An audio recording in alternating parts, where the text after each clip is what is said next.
மனித மீட்பு வரலாற்றின் புனித மாலை பொழுது 20 நூற்றாண்டுகளாக வரலாற்றின் ஏடுகளில் அழிக்க முடியாத முத்திரையாக பதிந்திருப்பது புனித வெள்ளியின் மாலை பொழுது. இந்த மாலை பொழுதில்தான் மனிதனாக பிறந்த இறைமகனின் மறக்க முடியாத இறுதி பயண காட்சிகள் நம் நினைவுச் சுவடுகளில் ஒவ்வொரு ஆண்டும் உயிரோட்டமாய் வலம் வருகின்றன. மரணத்தை நோக்கி அடியெடுத்து வைத்த இயேசுவின் இறுதி பயணம் நம் இதயங்களை துயரத்தால் பிழிந்தெடுக்கச் செய்கிறது. அந்த சோக நாடகத்தின் ஒவ்வொரு காட்சியும் நமது நெஞ்சத்தை வருடிச் செல்கின்றன. ஆழமான அர்த்தத்தோடு நம்மிடம் பேசுகின்றன. சிலுவை பயணத்தின் ஒவ்வொரு காட்சியும் சொல்லுகின்ற அர்த்தத்தை முழுமையாக புரிந்து கொள்ள நம்மை அழைக்கிறது இந்த புனித மாலை பொழுது. அந்த இறுதி பயணத்தில் நாமும் பங்கெடுக்க நம் மனம் பக்குவமடையட்டும். பங்கெடுப்பதென்பது இயேசுவின் சிலுவை பயணத்தில் புதைந்திருக்கும் துயரத்தின் உணர்வோட்டத்தை நாமும் அனுபவித்து பார்ப்பதே ஆகும். அந்த ஒளியில்தான் நாம் சுமக்கின்ற துயரத்தையும் உணர்ந்து கொள்ள முடியும். அந்த புரிதலின் ஒளியில் வலிமை பெறுவோம். நம் சிலுவையை எடுத்துக்கொண்டு வலிமையுடன் நம் பயணத்தை தொடர அதுவே வழியாகும். என்னை பின்பற்றுபவன் தன்னையே வெறுத்து தன் சிலுவையை தூக்கிக் கொண்டு என்னை பின்தொடர்ந்து வரட்டும். முதல் நிலை. இதோ மனிதன்.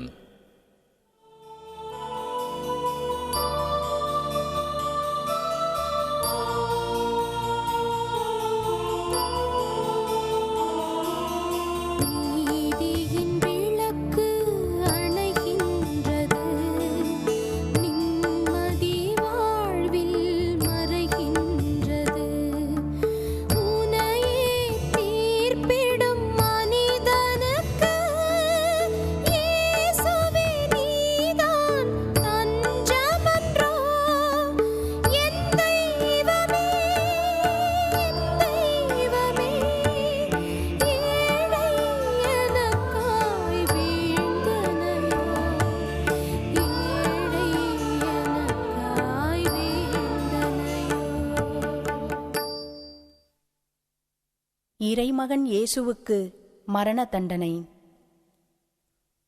நீ யூதர்களின் அரசனா?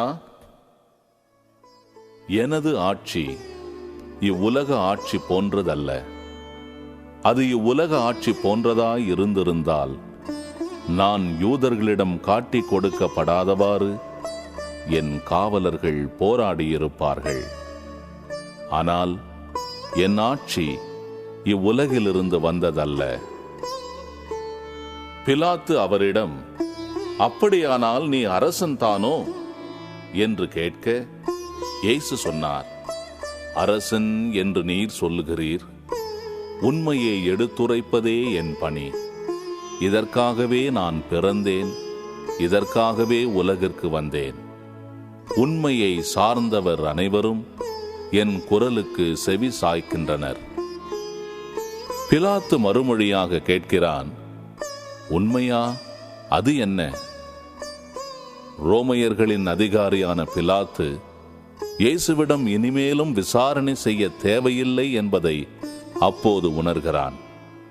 யூதர்களிடம் சென்று, இவனிடம் எந்த குற்றமும் நான் காணவில்லையே என்கிறான். பிலாத்துவின் இயலாமையும் அவனது வீழ்ச்சியும் அவன் கேட்கும் இந்த கேள்வியிலிருந்தே வெளியாகின்றன. உண்மை எதுவென்று தெரிந்து கொள்கிறான். அதனை ஏற்றுக்கொண்டு உண்மையை பின்பற்ற அவனது மனசாட்சி அவனை வற்புறுத்துகிறது. ஆனால் மனசாட்சியிடமிருந்து தப்பித்துக் கொள்வதற்காக உண்மையா, அது என்ன என்று கேட்கிறான். உண்மையின் வழியில் நடப்பதற்கு எவனொருவன் மறுக்கிறானோ அவன் ஒன்றுமறியா அப்பாவிக்கு மரண தண்டனை விதிப்பதற்கு கூட தயாராக இருக்கிறான் என்பது தெரிகிறது. ஆனால் குற்றம் சாட்டியவர்கள் அவனுடைய இந்த பலவீனத்தை அறிந்து கொள்கிறார்கள். கண்டிப்பாக இயேசுவை சிலுவையில் அறைந்து கொல்ல வேண்டும் என்கிறார்கள். பிலாத்து இயேசுவை விடுதலை செய்ய வழி தேடுகிறான். இயேசுவை சாட்டையால் அடிக்க செய்கிறான். தலையில் முள்முடியை சூட்டி பலவாறு துன்பப்படுத்திய பின்னரும் கூட அவர்களது ஆவேசம் தீரவில்லை. அடிபட்டு அவமானப்பட்டு இரத்தம் சொட்டும் நிலையில் நின்றிருக்கும் இயேசுவை காட்டி, இதோ மனிதன் என்று இயேசுவின் நிலையை சுட்டிக்காட்டிய போதும் யூதர்களிடமிருந்து அவனை சிலுவையில் அறையும், சிலுவையில் அறையும் என்கிற பதிலே வருகிறது. பிலாத்துவின் முயற்சிகள் வீணாகின்றன. இந்த மனிதனுடைய இரத்த பழியில் எனக்கு பங்கில்லை, நீங்களே பார்த்து கொள்ளுங்கள் என்று கூறி தன் கைகளை கழுவுகிறான். உயிருள்ள இறைவனின் மகன், உலக மீட்பர், இறுதியில் மரண தண்டனைக்கு, சிலுவை சாவுக்கு கையளிக்கப்படுகிறார். காலம் காலமாக உண்மையானது துன்பத்தையும் சாவையுமே தண்டனையாக பெறுகிறது. பொய்யான மனிதனின் வெளி வேடத்திற்கு அப்பாவியான இன்னொரு மனிதன் தண்டிக்கப்படுகிறான். அந்த தண்டனை கொடுமையானதாக இருந்தும் மனிதனின் மனம் திருப்தி அடைவதில்லை. கைகள் கழுவப்பட்டாலும் அவன் நிம்மதி அடைவதில்லை. உண்மையை தண்டித்து விட்டதன் பழியும் பொறுப்பும் இன்னும் மானிட குலத்தை தொடர்ந்து வந்து கொண்டிருக்கிறது. அதனால்தான் இயேசு ஒவ்வொரு கட்டத்திலும், தந்தையே, இவர்கள் குற்றத்தை நீக்கி உண்மையின் ஒளியில் தூய்மையாக்கும் என்று வேண்டினார். இறைவனாகிய இயேசுவே, நீதியில்லாத ஒரு தீர்ப்பை நீர் அன்று ஏற்றுக்கொண்டீர். நாங்களும் எங்களோடு சமகாலத்தில் வாழ்கின்ற மானிடர் அனைவரும் உண்மைக்கு நேர்மையோடு நடந்து கொள்ள வேண்டிய துணிவையும் மனதையும் எங்களுக்கு தாரும். அப்பாவி இதயங்களை கொல்லும் பழியும் பாவமும் எங்கள் மேலும் எங்கள் தலைமுறையினர் மேலும் விழாதிருக்க நீர் அருள் புரியும். இறைமகன் இயேசு கிறிஸ்துவே, உண்மையின் நீதிபதியாகிய உமக்கே துதியும் புகழும் என்றென்றும் உரித்தாகுக. ஆமேன். இரண்டாம் நிலை. அவமானச் சின்னம் அன்பின் சின்னமாகிறது.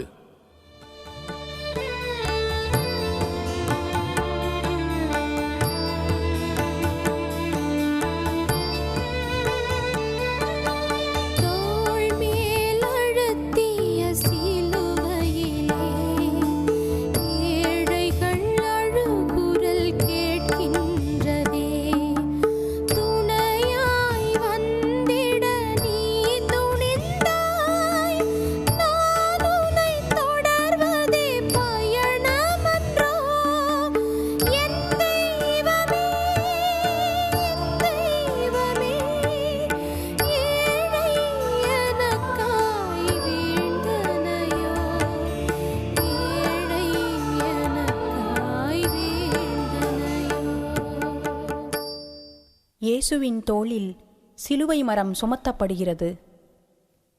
சிலுவை மரம் அவமானத்திற்குரிய, கேவலமான, இழிந்த சாவுக்குரிய ஒரு சின்னம், ஒரு கருவி. ஒரு ரோமை குடிமகனுக்கு சிலுவையில் அறைந்து மரண தண்டனை கொடுக்கும் சட்டம் அப்போது வழக்கத்தில் இல்லை. அது மிகவும் இழிந்த சாவாக கருதப்பட்டது. எந்த நிமிடத்தில் நசரேத்தூர் இயேசு கல்வாரி வரை சுமந்து செல்வதற்காக சிலுவையை தன் தோளில் தாங்கினாரோ அந்த நிமிடம் முதல் மானிட வரலாற்றில் ஒரு திருப்பம் நிகழ்ந்தது. சிலுவை மரம் புனித சின்னமாகியது. இழிந்த சாவுக்குரிய ஒரு சின்னம் தாழ்த்தப்பட்ட மக்களுக்கென்றே ஒதுக்கி வைக்கப்பட்டிருந்த சிலுவை சின்னம் அன்பின் திறவுகோலாக மாறியது. இனி இந்த திறவுகோலின் துணையால் இறைவனின் இணையற்ற அன்பின் இரகசிய கதவினை மனிதன் திறக்க முடியும். தன்னை வெறுமையாக்கி சிலுவையை கிறிஸ்து ஏற்றுக்கொண்டதன் மூலம் அவரது அன்பு நிரூபிக்கப்பட்டது. மனிதன் அன்பே உருவானவன் இறைவன் என்பதை புரிந்து கொண்டான். அளவுகள், கட்டுப்பாடுகள் இல்லாத அன்பு, தம் ஒரே மகன் மீது நம்பிக்கை கொள்ளும் எவரும் அழியாமல் நிலை வாழ்வு பெற வேண்டும் என்பதற்காக அந்த மகனையே அளிக்கும் அளவுக்கு கடவுள் உலகின் மேல் அன்பு கொண்டார். கடவுளின் இந்த பேரன்பு சிலுவை மரத்தில் வெளிப்படுத்தப்பட்டது. ஏன் வேறு வழியாக வெளிப்பட்டிருக்க கூடாதா? ஒருவேளை கடவுளே சிலுவையை தேர்ந்தெடுத்திருப்பாரோ? சிலுவையில் துன்பம் இருக்கிறது, சிலுவையில் மீட்பு இருக்கிறது, சிலுவையில் அன்பு பாடம் இருக்கிறது. ஓ அன்பு இறைவா, உன்னை ஒருமுறை புரிந்து கொண்டவன், உன் அன்பை சுவைத்தவன் வேறெதையும் விரும்புவதில்லை, வேறெதையும் தேடுவதில்லை. சிலுவை அளவே இல்லாத அன்பின் சின்னம். இயேசு கிறிஸ்துவே என் இறைவா, மனிதனின் ஆணவத்தால் சிலுவை சாவை ஏற்றீர். அதன் மூலம் சிலுவையை அனைத்தும் கடந்த பரமனின் பேரன்பை குறிக்கும் அடையாளமாக்கினீர். 1000 ஆண்டின் தலைமுறைக்கு நாங்கள் இந்த அன்பு சின்னமாகிய சிலுவையின் ஒளியை வழி வழியாக புகட்டுவதன் மூலம் உலக மீட்புக்கு சாட்சிகளாக விளங்க அருள் புரியும். இயேசுவே என் இறைவா, குருவாகவும் குற்றம் சாட்டப்பட்டவராகவும் விளங்கிய தேவா, உமக்கே என்றென்றும் மகிமையும் புகழும் உரியதாகுக. ஆமேன். 3ஆம் நிலை. இயேசு ஒரு சுமை தாங்கி.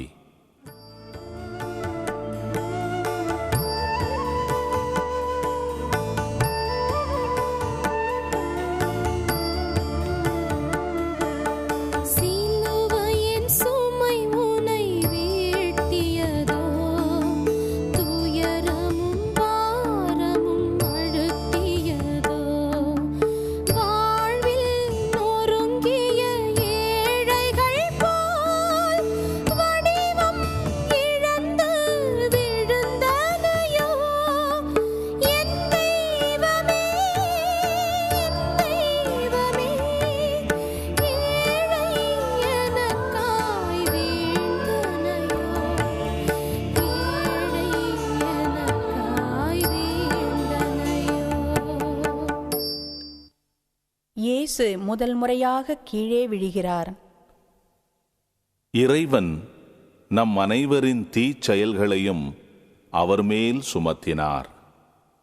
பாரமான சிலுவை மரத்தை சுமந்து சென்ற இயேசு அந்த சுமை தாங்க முடியாமல், தோளில் சுமக்க முடியாமல் கீழே விழுகிறார். அவரது உடல் வலிமையெல்லாம் இழந்து சோர்ந்து போய் கீழே சரிகிறது. சாட்டையடிப்பட்டதால் உடம்பெல்லாம் காயத்தோடு இரத்தத் துளிகள். பல்லாயிரம் வருடங்களுக்கு முன்பே இதை காட்சியாக தன் மனத்திரையில் கண்டு இறைவாக்குரைத்தார் ஏசாயா. அவர் நேரில் கண்களால் கண்டு வேதனையுற்றதைப் போல் சொல்கிறார். இறைமகன் சிலுவையின் பாரம் தாழாமல் கீழே விழுந்ததற்கு உண்மையான காரணம் எதுவென்று தன் ஞானத்தால் கண்டு சொல்கிறார். இறைவன் நம் அனைவரின் தீய செயல்களையும் அவர் மேல் சுமத்தினார். நமது குற்றங்கள் தான் அவர் மேல் சுமத்தப்பட்டு இயேசுவை தரையில் வீழ்த்தின. நம் பாவங்களே சிலுவையின் பாரமாய் இயேசுவின் தோளில் சுமத்தப்பட்டன. நம் தீய செயல்களே அவரை கீழே விழச் செய்தன. மிகுந்த சிரமத்துடன் இயேசு மீண்டும் எழுகிறார், தன் பயணத்தை தொடர்வதற்காக. குற்றங்களின் சுமையால் வீழுகின்ற உலக மாந்தர் அனைவருக்கும் மன ஆறுதல் அளித்து அவர்கள் மீண்டும் எழ வேண்டுமென இயேசு இதன் வழியாய் அவர்களுக்கு குரல் கொடுக்கிறார். சிலுவையின் மீது தம் உடலில் நம் பாவங்களை அவரே சுமந்தார். நாம் பாவங்களுக்கு இறந்து நீதிக்காக வாழ்வதற்கே இவ்வாறு செய்தார். அவர் தம் காயங்களால் நாம் குணமடைந்துள்ளோம். இறைமகன் கிறிஸ்துவே, எங்களது குற்றங்களின் சுமை தாங்காமல் வீழ்ந்தீர். எம்மை மீட்பதற்காக மீண்டும் எழுந்தீர்.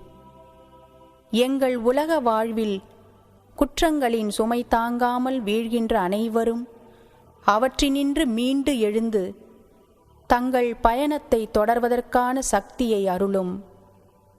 உம்மோடு சேர்ந்து எங்கள் பலவீனங்கள் எமக்கு தருகின்ற சிலுவையை சுமந்து வர எங்களுக்கு உமது தூய ஆவியிடமிருந்து வலிமையை பெற்றுத்தாரும். எங்கள் பாவங்களின் சுமையால் வீழ்ந்து எழுந்த இயேசுவே, உமக்கே என்றென்றும் எமது புகழும் அன்பும் உரித்தாகுக. ஆமீன். 4ஆம் நிலை. வேதனையில் தாயும் மகனும்.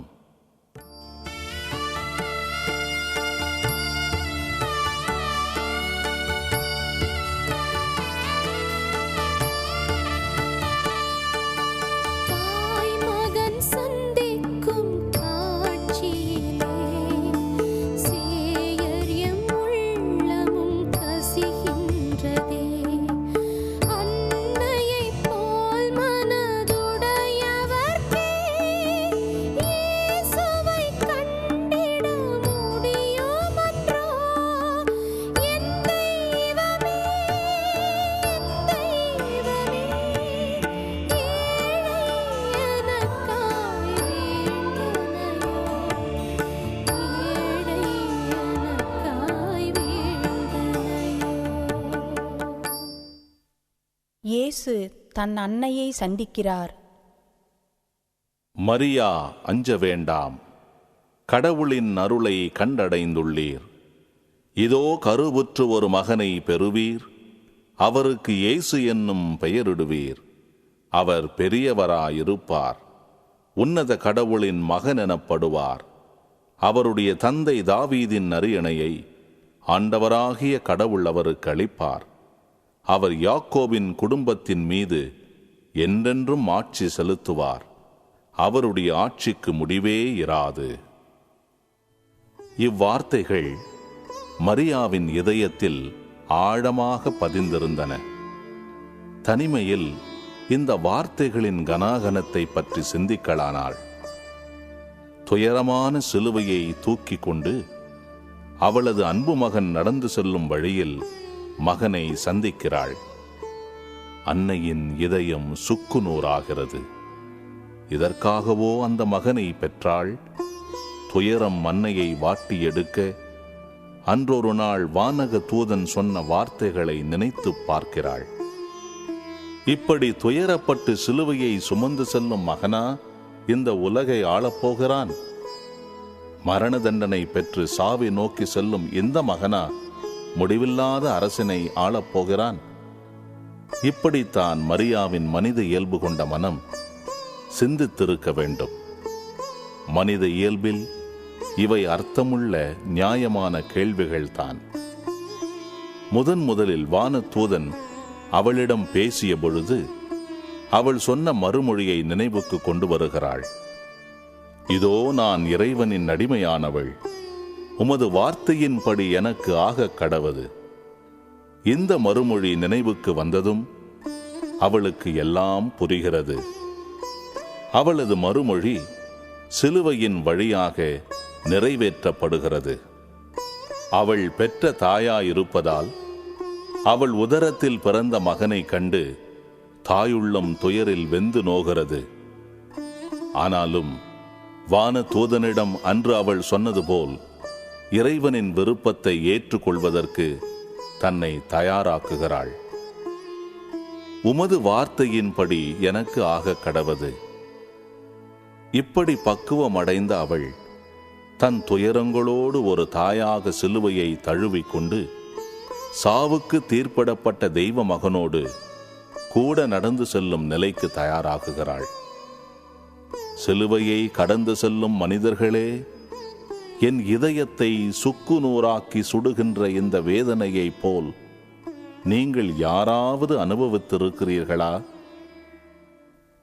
மரியே, மகனோடு சிலுவையின் பாதையில் நடந்தவளே, உனது தாய் மனம் வேதனையால் நொறுங்கி போக இறைவனின் அன்பு கட்டளையை ஏற்றாய். எல்லாம் வல்லவரான இறைவன் தனது வாக்குகளை காப்பாற்றுவார் என்பதில் அசைக்க முடியாத நம்பிக்கை கொண்டாய். இறை அன்னையே, நாங்களும் எங்கள் வழி வருவோரும் இறைவனுடைய பேரன்பில் என்றும் தஞ்சமடைய அருள் புரிய வேண்டுமென்று எங்களுக்காக கெஞ்சி மன்றாடும். துன்பத்தின் பாதையில் நாங்கள் ஒதுக்கப்படும் தருணங்களில், சோதனைக்கு ஆளாகும் நிமிடங்களில் எல்லாம் அந்த வேதனையின் சுவடுகள் எவ்வளவு நீண்டிருந்தாலும், எத்தனை தாழ முடியாததாக இருந்தாலும், இறைவனின் பேரன்பை சந்தேகிக்காத மனத்தை எங்களுக்கு தந்தருளும்படி வேண்டியருளும். இறைவனாகிய உம் மகன் இயேசு கிறிஸ்துவுக்கே என்றென்றும் புகழும் மகிமையும் உண்டாகுக. ஆமென். 5ஆம் நிலை. சீமோன் பாக்கியவான்.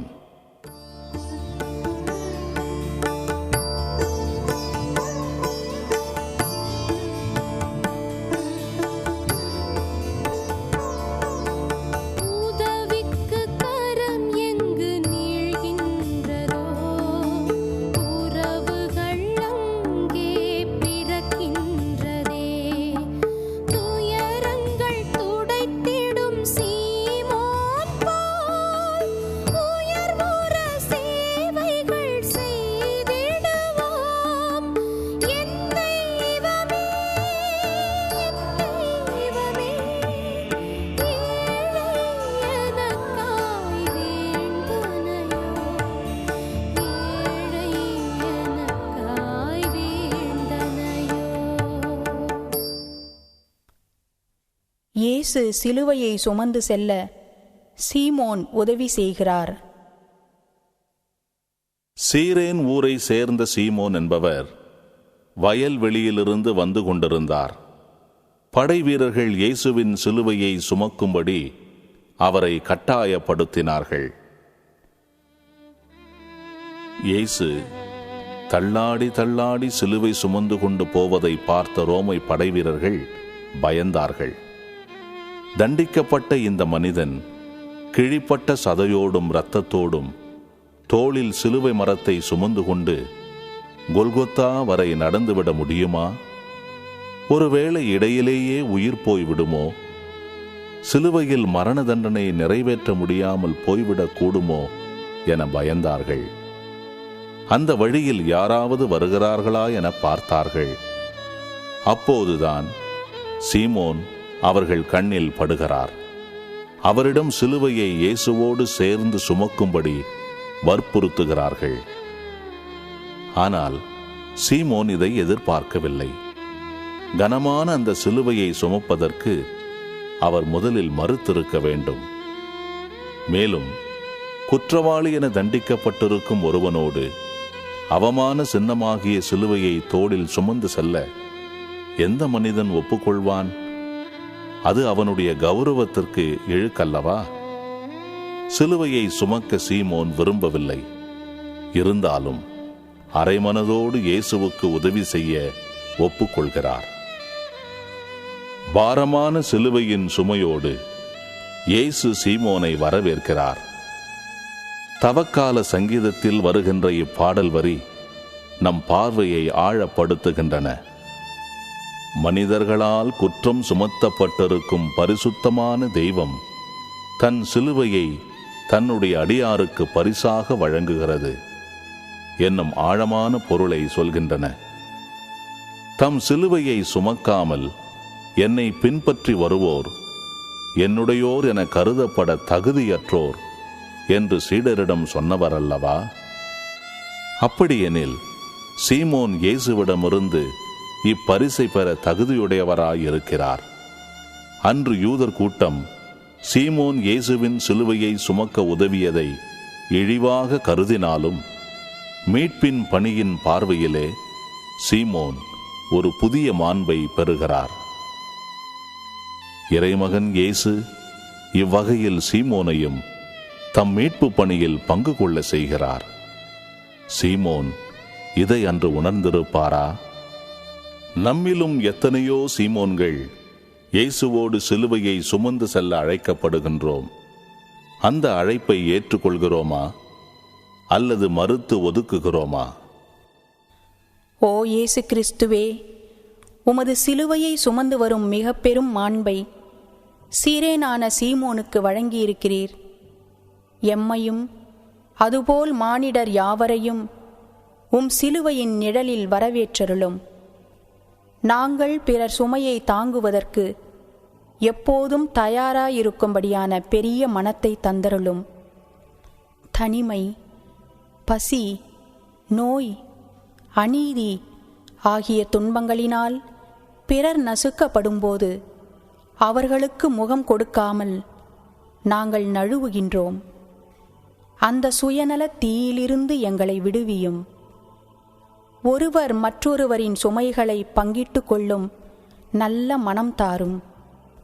துன்பத்தில் ஆறுதலாயிருப்பதன் மூலம் சிலுவை தரும் நற்செய்திக்கும் உமக்கும் நாங்கள் சாட்சி பகர்வோமாக. என்றென்றும் வாழ்ந்து ஆட்சி செய்பவர் நீரே. ஆமேன். 6ஆம் நிலை. அன்பின் செயலுக்கு பரிசு.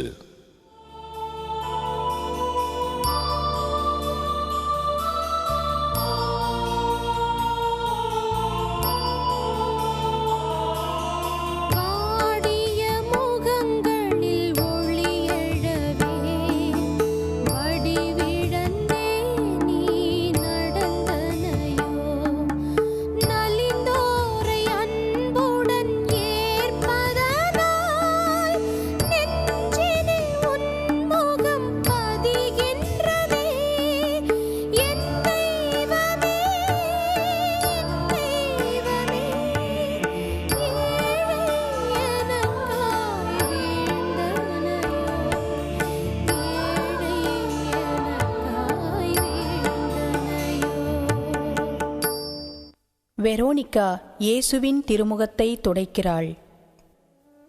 கல்வாரிக்கு செல்லும் வழியில் ஒரு பெண் கூட்டத்தினரை விலக்கி இயேசுவுக்கு காவலாக சென்ற படை வீரர்களையும் விலக்கி கொண்டு சென்றாள். இயேசுவின் அருகில் சென்று தான் கையில் கொண்டு வந்த ஒரு துணியால் வேர்வையும் இரத்தமும் படிந்த அவரது முகத்தை துடைத்தாள். அந்த பெண்மணியின் துணிகரமான இந்த செய்கை அவள் யாராயிருக்கலாம் என்ற ஊகத்திற்கு நம்மை இட்டு செல்கிறது.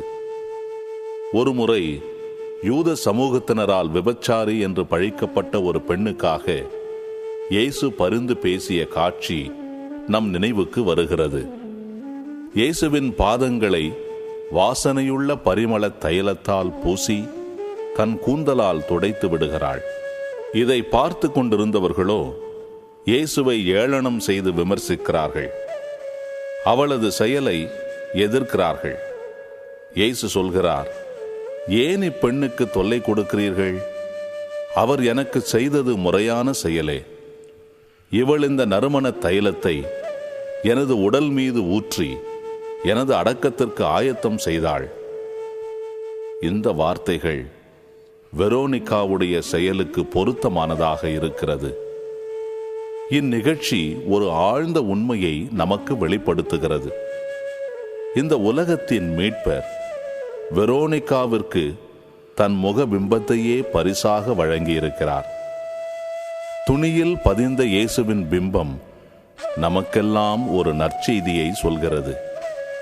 எந்த நற்செயலும், எந்த அன்பின் வெளிப்பாடும், அயலார் மேல் காட்டப்படும் எந்த பரிவான செயலும் இயேசுவிடமிருந்து பரிசினை பெற்றுத்தரும். அன்பின் செயல்கள் வீணாக போவதில்லை. ஒவ்வொரு அன்பு செயலும், ஒவ்வொரு புரிதலும் ஒவ்வொரு கனிவான கண்ணோட்டமும் மக்களின் உள்ளத்தில் நீங்காத நற்பிம்பங்களாய் பதிந்து நம்மையும் அந்த அன்பின் செல்வம் இயேசுவை போல் ஆக்குகின்றன. நம்மை தனித்தன்மையுடன் உருவப்படுத்தி நாம் யார் என்பதை நம் செயல்கள் அடையாளப்படுத்துகின்றன. அவர் தன்னையே வெறுமையாக்கி அடிமையின் வடிவை ஏற்று மனிதருக்கு ஒப்பானார். இறைவா, இயேசு கிறிஸ்துவே, ஒரு பெண்மணியின் தன்னலமற்ற அன்பு செயலை நீர் ஏற்றுக்கொண்டீர். அதற்கு பரிசாக உம் திருமுக வடிவை பதித்ததன் மூலம் எல்லா தலைமுறைகளும் அவளை நினைவு கூற செய்தீர். எமது பணிகளும் எம்மை தொடர்ந்து வருபவர்களுடைய பணிகளும் செயல்களும் எம்மை உம்மை போல் அன்பின் தூதர்களாய் ஆக்குவதாக. அவற்றின் மூலம் அளவற்ற உமது அன்பின் பிரதிபலிப்பை இந்த உலகம் காண செய்வோமாக. வானக தந்தையின் ஒளியான இயேசுவே, உமக்கே துதியும் புகழும் என்றென்றும் உரித்தாகுக. ஆமீன். 7ஆம் நிலை. வீழ்ந்து எழுகிறார் இயேசு.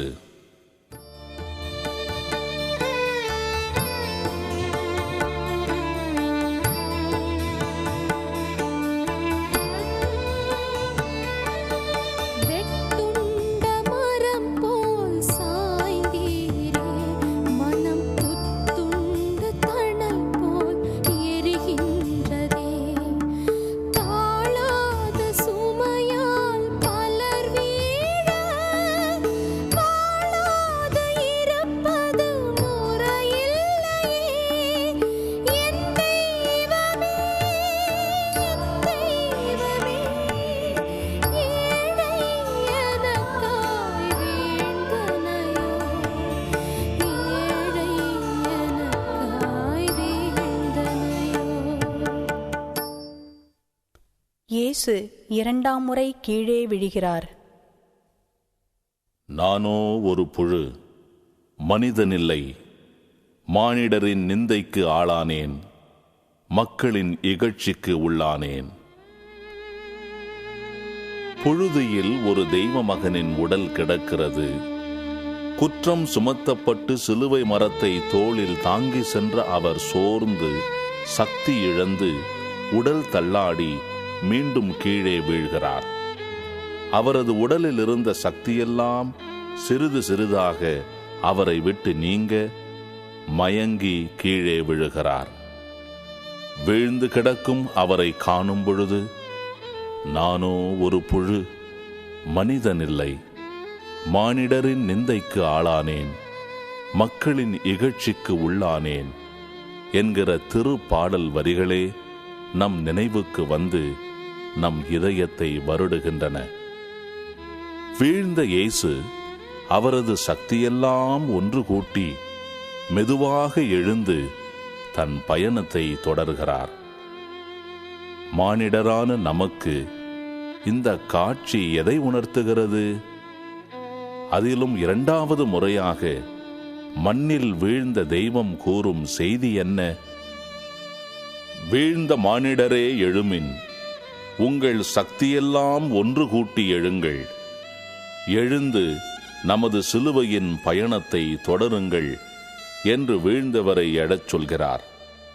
சிலுவையை சுமந்து செல்லும் ஒவ்வொரு கிறிஸ்தவனும் அதன் சுமையை தாங்க முடியாமல் வீழும் ஒவ்வொரு சந்தர்ப்பத்திலும் கிறிஸ்துவை சந்திக்கிறான் என்பதை இக்காட்சி உணர்த்துகிறது.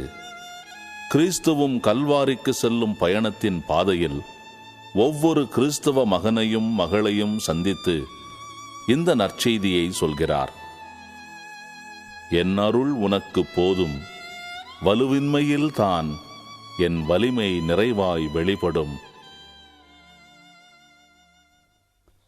இறைவனான இயேசு கிறிஸ்துவே, மானிடர் தங்களது பாவ சுமையினால் பெரும் தீமையிலிருந்து விடுபட அவர்களது பாவங்களை சிலுவை சுமையில் தாங்கி வீழ்ந்து எழுந்த தெய்வமே, எங்கள் அன்றாட வாழ்க்கையில் பல சந்தர்ப்பங்களில் பலவீனரான நாங்கள் வீழ்கின்றோம்.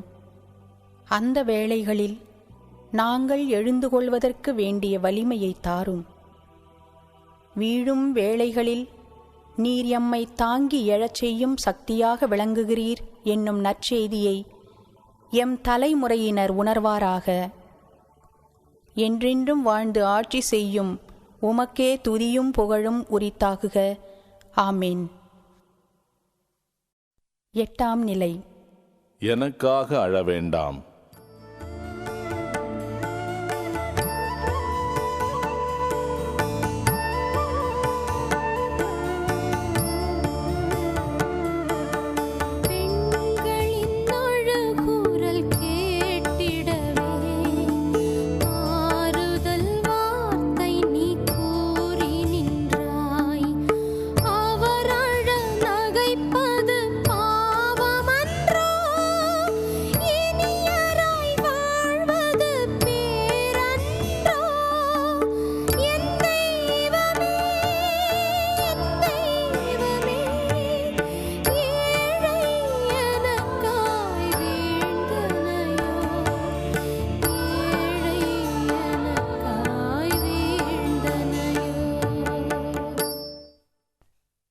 இயேசு எருசலேம் பெண்களுக்கு ஆறுதல் சொல்கிறார். எருசலேம் மகளிரே, நீங்கள் எனக்காக அழ வேண்டாம். மாறாக உங்களுக்காகவும் உங்கள் மக்களுக்காகவும் அழுங்கள். இயேசுவை பார்த்து கண்ணீர் வடித்த எருசலேம் மகளிருக்கு இயேசு சொன்ன வார்த்தைகள் இவை. இயேசு பரிசேயரால் பிடிபடுவதற்கு முன் ஒருமுறை சீடருடன் எருசலேம் நகரை கடந்து சென்ற பொழுது அந்நகரை நோக்கி கண்ணீர் விட்டு கூறிய வார்த்தைகளை நம் மனத்திரையில் கொண்டு வருவோம். அதே வார்த்தைகளின் பிரதிபலிப்பே இப்போதும் இயேசுவின் வாக்காக மலர்கிறது. உங்கள் மக்களுக்காக அழுங்கள். ஏனெனில் எருசலேமே, உன்னையும் உன் மக்களையும் எப்பக்கத்திலும் இருந்து நெருக்கி அழித்து உன்னை தரைமட்டமாக்குவார்கள். ஏனெனில் கடவுள் உன்னை தேடி வந்த காலத்தை நீ அறிந்து கொள்ளவில்லை. இறைமகன் இயேசு படும் துன்பங்களைக் கண்டு மனமிளகி அழுது புலம்புகிறவர்களாய் நாம் இருக்கும் நிலையில் இயேசுவின் கண்டிப்பான இந்த அறிவுரையையும் உணர்ந்து கொள்ள வேண்டும்.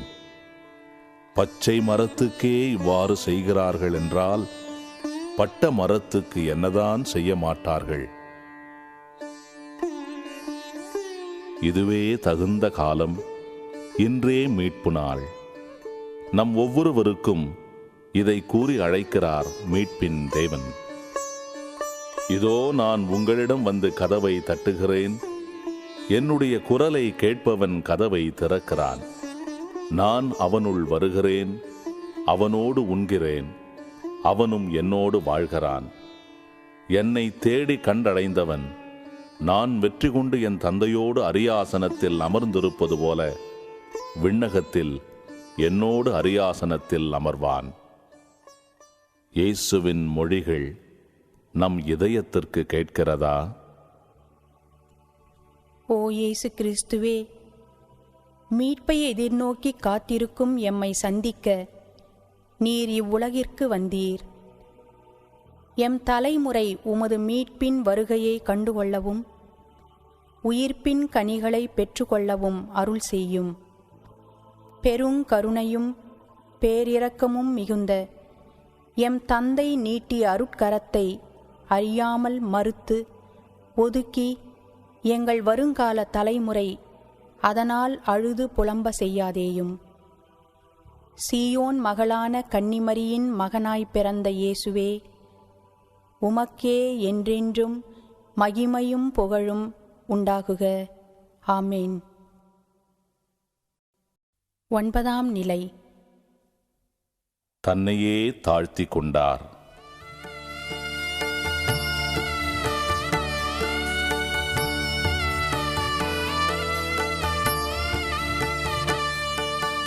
நடுங்கிடும் நிலமாய் மாறியதோ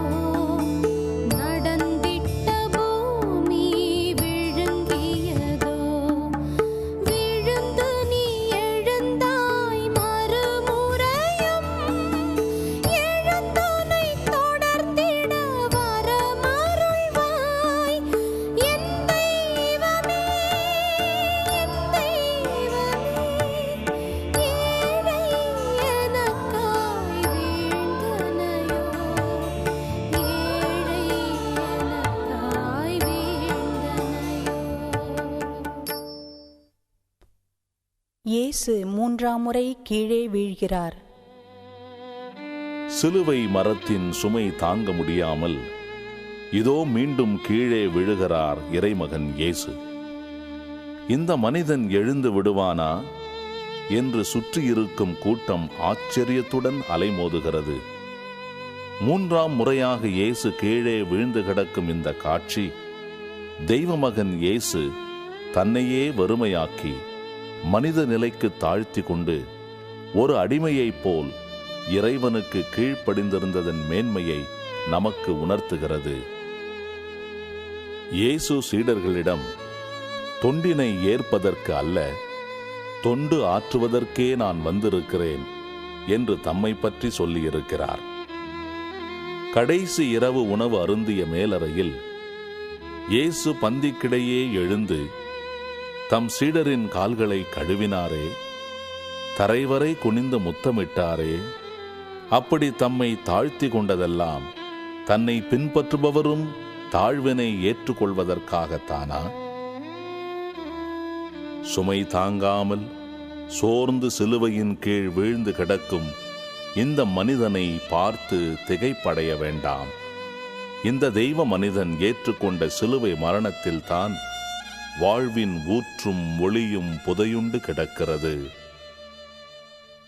இறைவனாகிய இயேசு கிறிஸ்துவே, சிலுவை மரத்தை சுமந்து அதனடியில் வீழ்ந்து உம்மையே தாழ்த்தி கொண்ட நீர், அத்தாட்சியின் பரிசாகிய மகிமையையும் உயிர்ப்பையும் அதன் வழியாக உலகுக்கு உணர்த்தினீர். இந்த 1000 ஆண்டின் தலைமுறையினருக்கு உமது நம்பிக்கையின் ஒளியை விதைத்தருளும். அடிமையாக உம்மை தாழ்த்தி நீர் ஏற்றுக்கொண்ட துன்பத்தின் மகிமையை உணரச் செய்யும். சோர்ந்து போகும் வேளையில் எமக்கு பலமாயிருக்கும் எம் இயேசுவே, உமக்கே மகிமையும் புகழும் உரித்தாகுக. ஆமென். 10ஆம் நிலை. துன்பங்களை ஏற்ற தியாகசீலன்.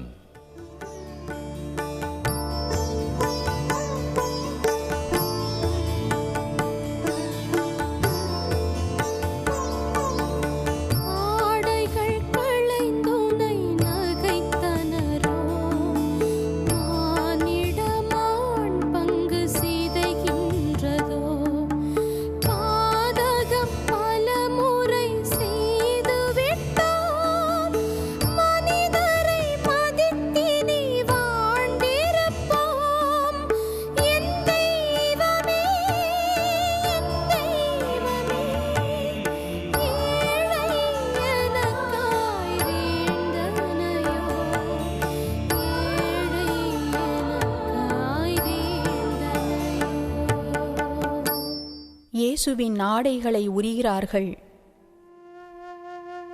இயேசுவுக்கு கசப்பு கலந்த திராட்சை ரசத்தை குடிக்க கொடுத்தார்கள். அவர் அதை சுவை பார்த்த பின் குடிக்க விரும்பவில்லை. உணர்வுகளை மறத்து போக வைக்கும் ஒரு பானத்தை அவர் குடிக்க மறுத்து விடுகிறார். துன்ப நேரத்தில் அந்த வலியை உணர்ந்து தாங்கிக் கொள்ளவே அவர் நினைத்தார். துன்பத்திலிருந்து தப்பித்துக் கொள்ள அவர் விரும்பவில்லை. ஏனென்றால் அவரது சிலுவை சாவு உலகோர் பாவங்களினின்று அவர்களை மீட்பதற்கான ஒரு முழுமையான பரிகாரமாயிருப்பதால் அந்த சாவின் துன்பங்களை எல்லாம் முழு தியாகத்தோடு ஏற்றுக்கொள்ள இயேசு சித்தமாயிருந்தார்.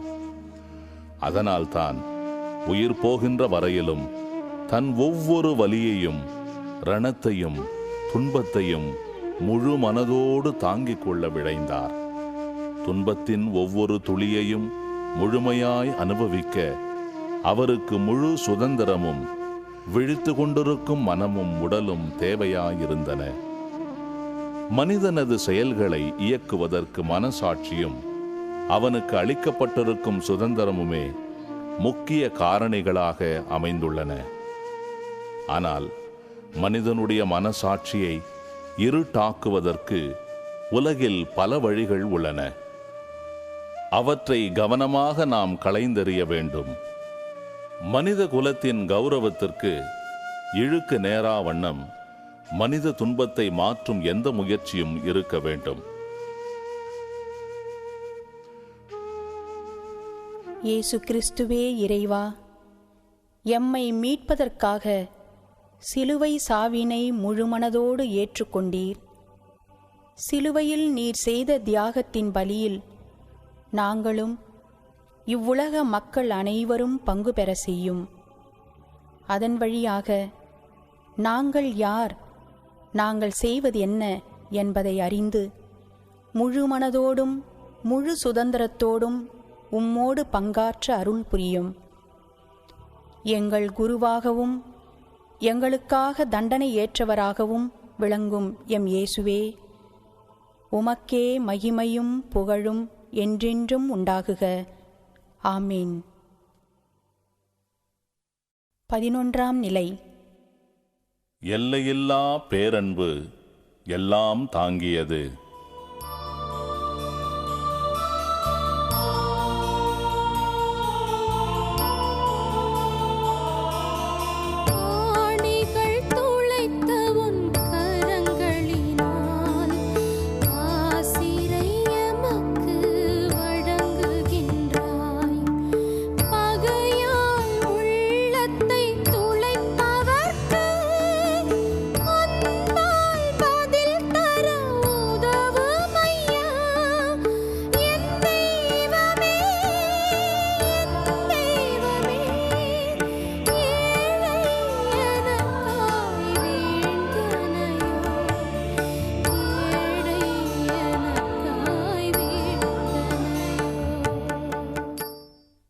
இயேசு ஆணிகளால் அறையப்படுகிறார். அவர்கள் என்னுடைய கைகளையும் கால்களையும் துளைத்தார்கள், என் எலும்புகளையெல்லாம் நான் எண்ணிவிடலாம். இறைவாக்கினரின் இந்த வார்த்தைகள் இப்பொழுது நிறைவேறுகின்றன. மரண தண்டனை இதோ துவங்குகிறது. படைவீரர்கள் இயேசுவை அடித்து துன்புறுத்தி அவரது கைகளையும் கால்களையும் சிலுவை மரத்தோடு சேர்த்து இறுக்குகிறார்கள்.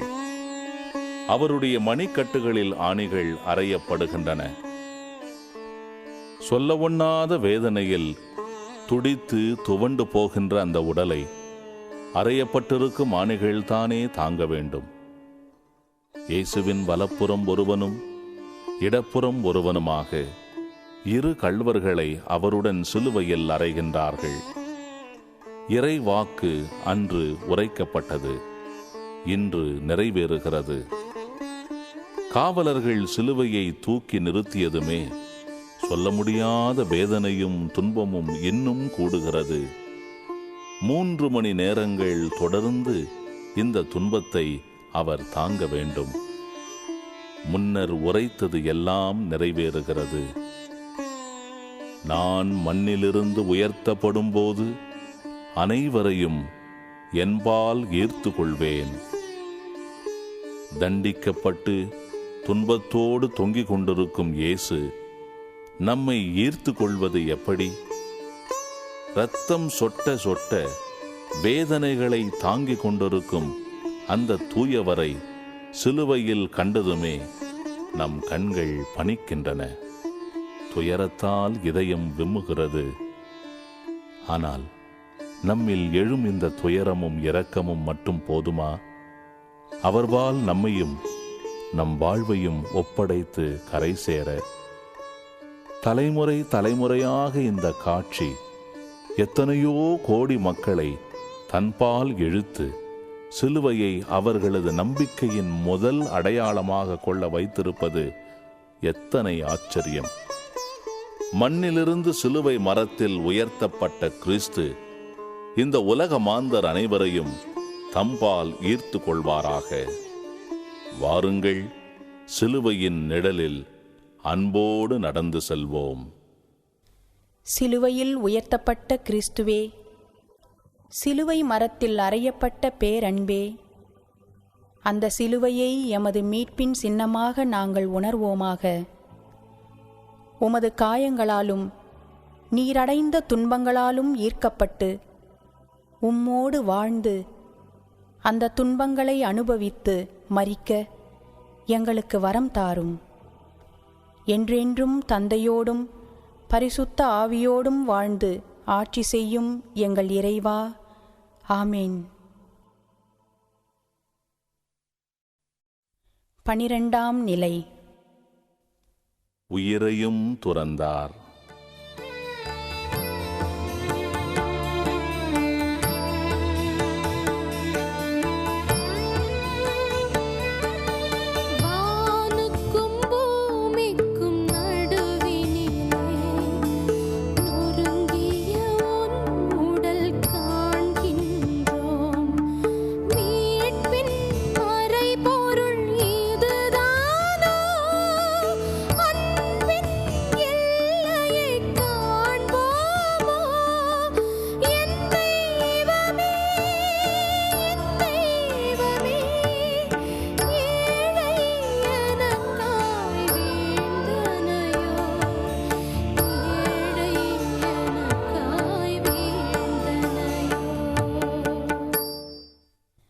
இயேசு சிலுவையில் உயிர் விடுகிறார். தந்தையே, இவர்களை மன்னியும், ஏனெனில் தாங்கள் செய்வது என்னவென்று இவர்களுக்கு தெரியவில்லை. துன்பத்தின் உச்சியிலும் தன் துன்பங்களுக்கெல்லாம் காரணமாயிருக்கும் மனிதனை மறக்கவில்லை இயேசு. எல்லாவற்றுக்கும் மேலாக மனிதனுக்கு தேவையானது அன்பொன்றுதான் என்பதை இயேசு அறிவார். அன்பும் இரக்கமுமே மனிதனுக்கு மீட்பளிக்கும் என்பதை இறைமகன் அறிந்திருந்ததால் அந்த அன்பையும் இரக்கத்தையும் இந்த கணத்தில் தன் துன்பத்தின் எல்லையிலும் மனிதனுக்கு காட்டினார். இயேசுவின் வலப்புறத்தில் சிலுவையில் தொங்கிய கள்வன், இயேசுவே, நீர் ஆட்சியுரிமை பெற்று வரும்போது என்னை நினைவிற்கொள்ளும் என்று மன்றாடிய போது, நீர் இன்று என்னோடு பேரின்ப வீட்டில் இருப்பீர் என உறுதியாக உமக்கு சொல்கிறேன் என்று சொல்லி புது வாழ்வுக்குரிய நம்பிக்கையை அளிக்கிறார். சிலுவையின் அடியில் ஆறா துயர் கொண்டு அன்னை மரியாள், அவருக்கு பின்னே இயேசுவின் சீடர் யோவான் நிற்கிறார். இயேசு தம் தாயை பார்த்து, அம்மா, இவரே உம் மகன் என்கிறார். பிறகு சீடரை பார்த்து, இவரே உம் தாய் என்கிறார். அன்று முதல் அச்சீடர் அவரை தம் வீட்டில் ஏற்று ஆதரவு அளித்து வந்தார். இதுவே இயேசு தமக்கு பிரியமானவர்களுக்கு மரண நேரத்தில் கொடுத்த சாசனம், திருச்சபைக்கு அவர் சட்டப்படி அளித்த உரிமை. யாருடைய மீட்புக்காக தன் உயிரை துறந்தாரோ அந்த மனிதகுலம் முழுவதையும் அரவணைக்கும் தாயாக மரி அன்னையை இயேசு வழங்குகிறார். அடுத்து உடனே சத்தமிட்டு, தாகமாயிருக்கிறது என்கிறார். மனித வாழ்க்கையின் இறுதி நேரம் நெருங்குகிறது. என் இறைவா, என் இறைவா, ஏன் என்னை கைவிட்டீர் என்ற தெய்வ மகனின் துன்ப ஒலி கேட்கிறது. ஆழமான அவரது வேதனையை வெளிப்படுத்தும் இந்த கேள்வி இயேசுவுக்கும் தந்தைக்கும் உள்ள உறவை, அந்நியோன்யத்தை காட்டுகிறது. எல்லாம் நிறைவேறியது என்கிறார். இப்பொழுது மீட்பு பணி முழுமையடைகிறது. எந்த நோக்கத்திற்காக மனித உருவெடுத்து உலகத்தில் பிறந்தாரோ அந்த நோக்கம் முழுவதுமாக நிறைவேறியது. இனி மற்றவை தந்தையோடு. தந்தையே, உமது கைகளில் என் ஆவியை ஒப்படைக்கிறேன் என்று சொல்லி இறுதி மூச்சை விடுகிறார். அதே நேரத்தில் திருக்கோயிலின் திரை மேலிருந்து கீழ்வரை இரண்டாக கிழிந்தது. புனிதங்களில் புனிதமாகிய எருசலேம் தேவாலயம் இக்கணத்தில் திறக்க, என்றும் முடிவில்லாத புதிய உடன்படிக்கையின் தலைமை குருவாகிய இயேசுவின் பிரவேசம் நிகழ்ந்தது. இயேசு கிறிஸ்துவே இறைவா, துன்ப நேரத்திலும் இறுதி வரை மனிதனை கைவிடாமல் காத்தருளிய தேவனே, உமது இறுதி மூச்சில் மனித இனத்தின் எல்லா தலைமுறையினரையும் அவர்களது குறைகளோடும் பாவங்களோடும் தந்தையின் கீழ் ஒப்படைத்தீர். எம்மையும் எம் சந்ததியாரையும் உமது தூய ஆவியின் அன்பால் நிரப்பியருளும். எங்கள் சக மனிதரை அலட்சியம் செய்து அதனால் உமது தியாகத்தின் பலனை அனுபவிக்காமல் இழந்து விடுகின்ற தீமையிலிருந்து எங்களை காத்தருளும். சிலுவையில் அறையுண்ட இயேசுவே, எல்லாம் வல்ல இறைவனின் ஞானமே, வல்லமையே, உமக்கே என்றென்றும் மகிமையும் புகழும் உரித்தாகுக. ஆமேன். 13ஆம் நிலை. ஆறா துயரில் அன்னை.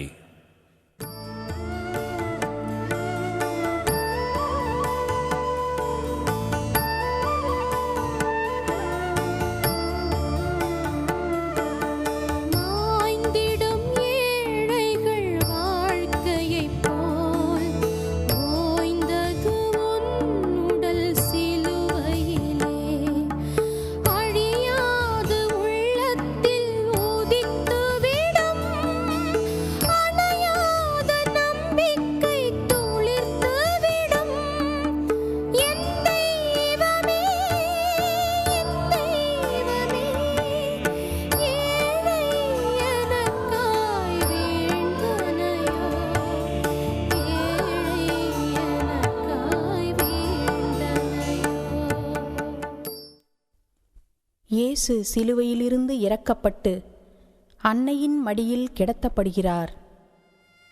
இயேசுவின் உயிரற்ற உடல் தாயின் கரங்களில் ஒப்படைக்கப்படுகிறது. மரியன்னை இறைவனிடம் கொண்டிருந்த பிரிக்க முடியாத பேரன்பின் பந்தம் அவர் இப்பொழுது சொல்ல இயலாத வேதனையுடன் தன் மகனை மடியில் கிடத்திய தருணத்தில் சுடர்விட்டு எரிந்தது. எந்த குற்றமும் புரியாத தன் மகனை அவமான சின்னமாகிய சிலுவையில் பறிகொடுத்த சோகம் அன்னை உள்ளத்தில் நிறைந்திருந்தது. அது வாழ்வுக்கும் சாவுக்கும் உள்ள எல்லையை மீறிய உன்னத நிலையில் இறைவனுடன் ஐக்கியமானது. தியாகமும் துன்பப்படுதலும் இல்லாமல் உண்மை அன்பு இல்லை என்கிற பாடத்தை அன்னையிடம் மக்கள் கற்றுக்கொள்கிறார்கள். கடவுளால் இயலாதது ஒன்றுமில்லை. ஆதலால் அந்த கடவுளிடமே நம்பிக்கை கொண்டு சரணடைய வேண்டும் என்பதையும் அன்னை நமக்கு கற்றுத்தருகிறார்.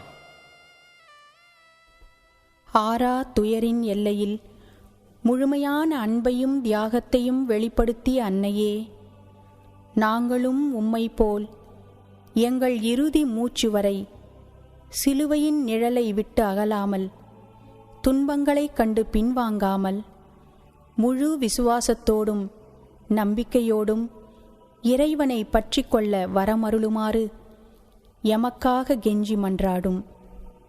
தந்தையோடும் தூய ஆவியோடும் ஒன்றாய் வாழ்ந்திருக்கும் மீட்பராகிய உமது மகன் இயேசுவுக்கே என்றென்றும் துதியும் புகழும் உரித்தாகுக. ஆமேன். 14ஆம் நிலை. கல்லறை. இயேசு உயிர்த்ததன் முதல் சின்னம்.